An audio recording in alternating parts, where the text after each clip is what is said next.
여러분, 현대사회의 가장 큰 역설이 뭔지 아세요? 우리는 역사상 그 어느 때보다 자유롭지만 동시에 가장 심한 압박감과 비교의식에 시달리고 있다는 거예요. 스마트폰 하나로 온 세상과 연결되는데 정작 우리 마음은 보이지 않는 감옥에 갇혀 있는 거죠. 오늘 그 감옥의 정체인 세상의 알고리즘을 파헤치고 거기서 빠져나와 진짜 자유를 찾는 길을 한번 따라가 보겠습니다. 자, 왼쪽을 한번 보세요. 쇠사슬에 묶인 채 로마 감옥에 있는 사도 바울의 모습입니다. 하지만 그의 영혼은 그 누구보다 자유로웠죠. 그런데 오른쪽은요? 어쩌면 바로 우리 모습일 겁니다. 몸은 자유롭지만 보이지 않는 압박감에 영혼이 꽁꽁 묶여 있어요.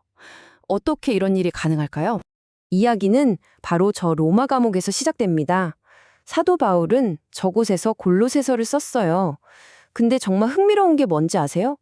쇠사슬에 묶인 바울의 눈에는 오히려 자유롭고 풍요로운 도시 골로새에 사는 사람들이 보이지 않는 감옥에 갇힌 것처럼 보였다는 겁니다.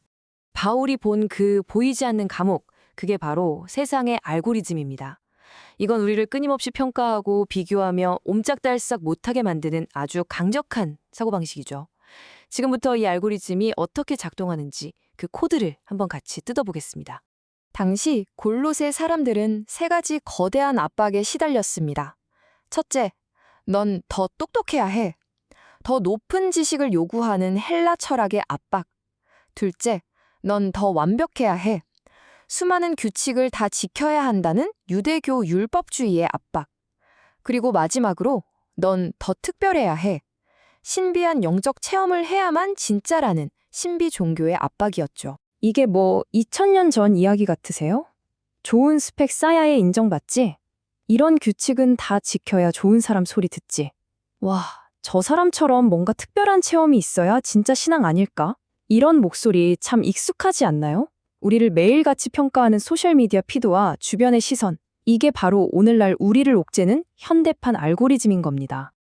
자, 그런데 성경은요, 이런 세상의 평가 방식에 정면으로 맞서는 전혀 다른 두 가지 인생 측정법을 보여줍니다. 그 비밀이 창세기에 나오는 카인과 셋, 이 두 형제의 서로 다른 족보 이야기 속에 숨겨져 있습니다. 먼저 세상의 방식부터 보죠. 세상은 한 사람의 인생을 무엇으로 평가할까요? 그 답이 바로 카인의 이야기 안에 아주 명확하게 나와 있습니다. 카인의 후손들, 이력서가 정말 화려합니다. 산업, 예술, 기술, 각 분야의 선구자들이었죠. 그들은 자신의 업적으로 도시를 세우고 아들의 이름을 붙여서 영원히 기억되고자 했어요. 이게 바로 세상이 요구하는 완벽한 이력서입니다. 세상의 알고리즘은 이렇게 묻죠. 그래서 넌 뭘 이뤘는데. 반면에 셋의 족보를 한번 볼까요? 솔직히 좀 지루해요.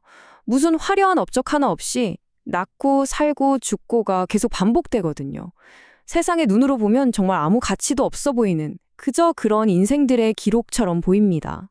그런데 이 단조로운 기록 속에서 갑자기 번개처럼 한 문장이 터져 나옵니다. 바로 에녹의 이야기죠. 성경은 에녹이 무엇을 했는지는 단 한마디도 기록하지 않아요. 그가 남긴 유일하고도 가장 위대한 업적은 그가 누구와 함께 걸었는가였습니다. 바로 하나님과 동행했다는 것. 이것이야말로 하나님 나라의 가장 위대한 이력서입니다. 자, 그렇다면 이 지긋지긋한 비교와 성과주의의 감옥에서 우리가 어떻게 빠져나올 수 있을까요? 바로 여기에 그 해답이 있습니다. 골로새서 3장 3절은 정말 충격적인 선언을 합니다. 너희가 죽었다.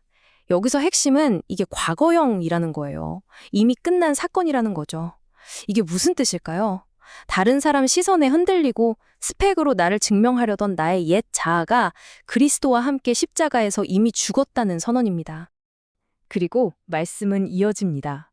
당신의 진짜 생명은 감추어졌다. 이 말은 마치 가장 소중한 보물을 세상에서 제일 안전한 금고에 깊이 숨겨두었다는 뜻이에요. 이제 우리의 진짜 정체성은 더 이상 세상의 평가에 노출되지 않습니다. 이 우주에서 가장 안전한 금고, 바로 하나님 안에 완벽하게 보관되어 있는 거죠. 그러니까 꼭 기억하세요. 여러분의 시험 점수, 친구들의 평가, 사회적 지위, 그 어떤 것도 하나님 안에 감추어진 당신의 진짜 생명은 절대로 건드릴 수 없습니다. 당신의 진짜 가치는 이미 가장 안전하게 보호받고 있다는 사실을요. 자, 그럼 이 놀라운 진리를 머리로만 아는 게 아니라 우리 일상에서 어떻게 살아낼 수 있을까요?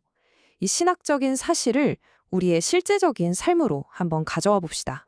바울은 아주 구체적으로 말해요. 분노, 거짓말, 비방과 같은 옛 자아의 습관들을 더러운 옷처럼 벗어버리라고요. 이것들은 세상의 알고리즘을 따라 살던 우리의 과거 모습입니다. 이제 의지적으로 단호하게 벗어 던져야 합니다. 하지만 여기서 끝이 아니에요. 이게 정말 중요합니다. 벗기만 하는 게 아니라 동시에 완전히 새로운 옷, 즉 새로운 자아를 입는 겁니다. 이 새 자아는 더 이상 세상의 기준을 따라가는 존재가 아니에요. 우리를 만드신 창조주의 형상을 따라 매일같이 새롭게 빚어져가는 그런 존재입니다.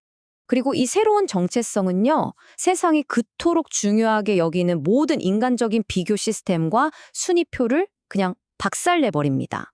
첫째, 문화적 서열이 무너집니다. 세상의 중심이라 자부하던 교양 있는 헬라인도, 선택받았다고 자부하던 종교적인 유대인도 그리스도 안에서는 그 구분이 완전히 무효가 됩니다.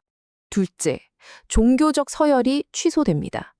하나님의 백성이라는 증표를 가졌든 안 가졌든 신앙의 연륜이나 배경으로 사람을 나누던 모든 기준이 사라져 버리는 거죠. 셋째, 사회적 서열이 파괴됩니다. 미개하다고 여겨졌던 야만인, 심지어 당시 짐승 같다고 멸시받던 수구디아인까지 교육 수준과 사회적 지위에 따른 모든 차별이 그냥 사라지는 겁니다. 그리고 마지막, 가장 충격적인 선언입니다. 사람을 물건처럼 취급했던 노예와 모든 것을 누리던 자유인, 절대로 무너질 수 없을 것 같았던 이 거대한 신분의 벽마저 그리스도 안에서는 완전히 허물어집니다. 세상이 평생 걸려서 만든 그 모든 순위표가 바로 이 한 문장 앞에서 그냥 종이장처럼 구겨지는 겁니다. 문화, 종교, 계층, 신분, 그 어떤 것도 더 이상 우리의 가치를 결정하지 못합니다. 오직 만물의 주인이신 그리스도만이 우리 모두 안에 계시기 때문이죠. 이것이야말로 역사상 가장 위대한 평등 선언입니다. 자, 이제 선택은 우리에게 달렸습니다. 세상의 알고리즘을 따라서 끊임없이 나를 증명하며 카인의 이력서를 한 줄이라도 더 채워가시겠습니까? 아니면 세상의 눈에는 보잘것없어 보여도 매일 하나님과 함께 걷는 그 기쁨을 기록하는 에녹의 일기를 써내려 가시겠습니까? 오늘 여러분은 어떤 기록을 남기시겠습니까?